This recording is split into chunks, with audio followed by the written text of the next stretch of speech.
छत्तीसगढ़ अनियमित कर्मचारी महासंघ में आप सभी का स्वागत है। छत्तीसगढ़ के अनियमित कर्मचारी जिनकी संख्या है 1,80,000 और 1,80,000 कर्मचारियों की जो मांगे है लगातार वो छत्तीसगढ़ सरकार द्वारा 10 दिन में पूरा करने की बात कही गई थी, लेकिन 10 दिन के अलावा जो 2.5 साल है, 2.5 साल बाद भी बीत जाने के बावजूद भी अनियमित कर्मचारियों की मांग पूरी नहीं हुई।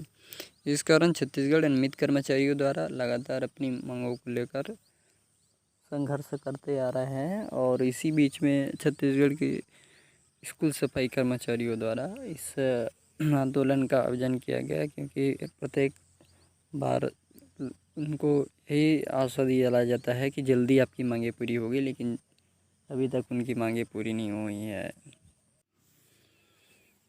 10 दिन में नियमित करने का वादा किया गया था, लेकिन 2.5 साल बाद भी नियमित नहीं किया। इस कारण से कर्मचारी संघ के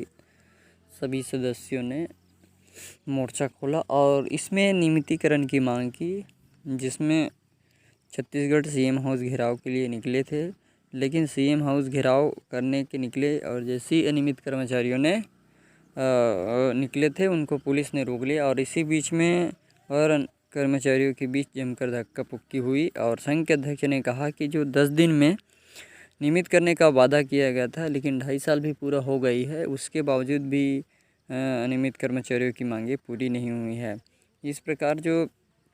नियमितीकरण की मांगों पर डटे रहे कर्मचारी,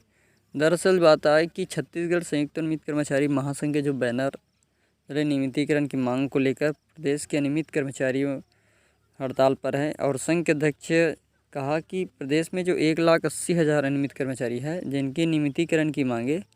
को लेकर आज फिर से मोर्चा खोला गया है। इस तरह से जो लगातार अपनी मांगों को लेकर चरणबद्ध तरीके से 7 चरणों में आंदोलन किया जाएगा, जिसमें से ये तीसरा चरण है और सीएम हाउस का घेराव के लिए रैली निकाली गई, जिससे पहले की जो मसा रैली भी निकाली गई थी। इसके बाद दूसरे चरण में भी जल समाधि के लिए थे। आज घेराव का मुख्यमंत्री को अपनी मांगों को लेकर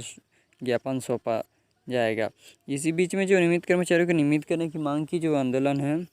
वो समर्थन देते हुए प्रदेश के जो तृतीय वर्ग के सरकारी कर्मचारी संघ के अध्यक्ष है, उन्होंने कहा कि जब तक कि अनियमित कर्मचारियों को नियमित नहीं किया जाएगा, इस पूर्व में किया वादा सरकार के द्वारा पूरा नहीं किया जाएगा, तब तक यह आंदोलन जारी रहेगी। न्यूनतम वेतन के में जिस प्रकार से इन लोगों की तनख्वाहें मिलती है, साथ ही प्रदेश में जो सरकार को याद दिलाते हुए कहा कि 14 फरवरी 2019 गांधी मैदान रायपुर में आपकी घोषणा से लाखों में नियमित कर्मचारी आज भी असंतुष्ट है और आपके द्वारा गठित कमेटी के द्वारा अनियमित कर्मचारियों के हित में कोई कार्रवाई नहीं की गई है। 2 साल से वेतन वृद्धि किया जाना है जो अब तक की नहीं हुई है और दैनिक वेतनभोगी कर्मचारी के न्यूनतम वेतन में 5 साल से वृद्धि नहीं की गई है। साथ ही हमारी मांग है कि सीधी भर्ती के पदों पर अनियमित कर्मचारियों को नियमित किया जाए, समायोजन किया जाए, प्राथमिकता दिया जाए। जब तक नियमितीकरण नहीं होते हैं तब तक संविदा दैनिक वेतनभोगी प्लेसमेंट मानदेय अंशकालिक ठेका कर्मचारियों का समायोजन करने के साथ छंट नहीं रोका जाए, वेतन में वृद्धि की जाए। तो इस तरह से अनियमित कर्मचारी छत्तीसगढ़ अनियमित कर्मचारियों द्वारा लगातार प्रयास किया जा रहा है कि उनकी मांगे है वो जल्दी पूरी हुआ जाए और इसी बीच में जिस प्रकार से नई भर्ती की जाती है जिसमें संविदा वेतनभोगी, तो इनको प्राथमिकता दिया जाए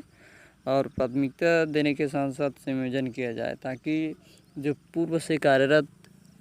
जो भी कर्मचारी है उनको प्राथमिकता के आधार पर उन्हीं की कार्य पर समायोजन किया जाए, ताकि उनकी जो कहा जाए तो जो हिसाब से मेहनत कर रहा है उनकी भविष्य की संभावना मजबूत रहे। तो इस प्रकार से 1,80,000 के कर्मचारी अनियमित हैं और इन अनियमित कर्मचारियों की संख्या के हिसाब से बता दें, यदि इन लोगों की नियमितीकरण की कार्रवाई पूरी होती है तो इसमें वास्तविकता है कि वास्तव में जो ऑफिस लेवल है जहाँ भी जैसे भी कार्य थे सभी कर्मचारियों की इनकी आवश्यकता है, क्योंकि शासन का कार्य को प्रगति पर और सुचारू रूप से संचालन करने के लिए कर्मचारियों की आवश्यकता पड़ती ही है।